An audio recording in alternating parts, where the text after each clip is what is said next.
Ang alien na pasmado ang bunganga. Beep, beep, beep, beep, beep. Ang tagalupa na viral ang mukha. Bip, bip, bip, bip, bip. Bumibip, bip, bip, bip, bip, bip, bip, bip, bip, bip, bip na ba? Ang lahat. Martian. Beep, beep, beep, beep. Enrico Pañero. Bip, bip, bip, bip, bip. Beep, beep, beep, Bip, bip, bip, bip, bip. Bip, bip, bip, bip, bip. Tikilaok! Tikilaok! Beep, beep, beep, beep, beep. Ito na ang 101.1 Yes FM Balitang Hoy! Usap-usapan ngayon mga Yes Friend at laman ng mga balita, no? Ang pagsasalita ni Leyte Representative and former House Speaker Martin Romualdez. Uy, namiss ko siya. Namiss kita, friend. Wow! Friend? Friend ko yan. Oo, no? Ang friend ni Martian na si Representative Martin Romualdez. Ang dami niyang sinabi mga yes friend, no? Ang dami niyang sinabi at ano yung mga sinabi niya, Martian? Hirap akong intindihin kasi English eh. In-English kasi tayo eh. In-English tayo ni Representative Martin Romualdez. Basta ang sinabi niya mga yes friend ay hindi siya ang mastermind. Sino? Yun ang isa pang katanungan. Kung hindi siya ang mastermind, sino? Yan, binasag niya na raw mga yes friend Martian ang kanyang katahimikan dahil sa naaabuso na raw, no? Ang kanyang pananahimik. Bakit ka kasi nanahimik?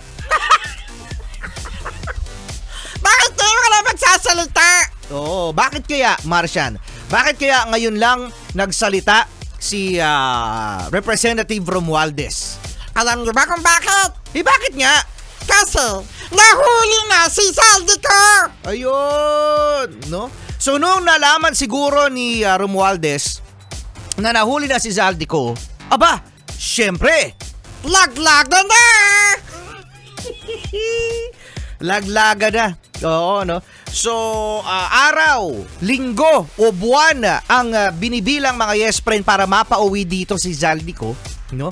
At marami ang sasabihin patungkol dito kay Representative Romualdez. Isa pa sa mga nabanggit din ni Representative Romualdez mga yes friend ay yung pagtanggi ng ombudsman, no, na si Ombudsman Remulla na hindi siya pinayagan na makapunta sa Singapore para sa kanyang surgery. Okay? Ang kanyang surgery mga yes friend ito yung angioplasty. O bakit dun pa?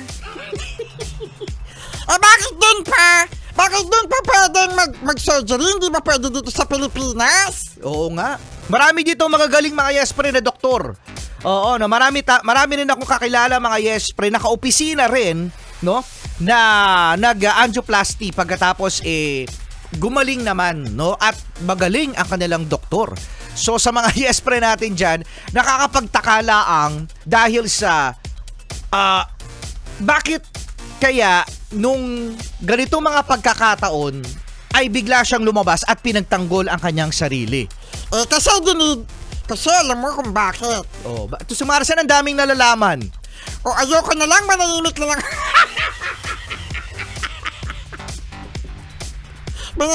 Manahimik na lang ako, ang dami ko palang alam. Ang dami pala alam ni Martian. Ayoko na magsalita.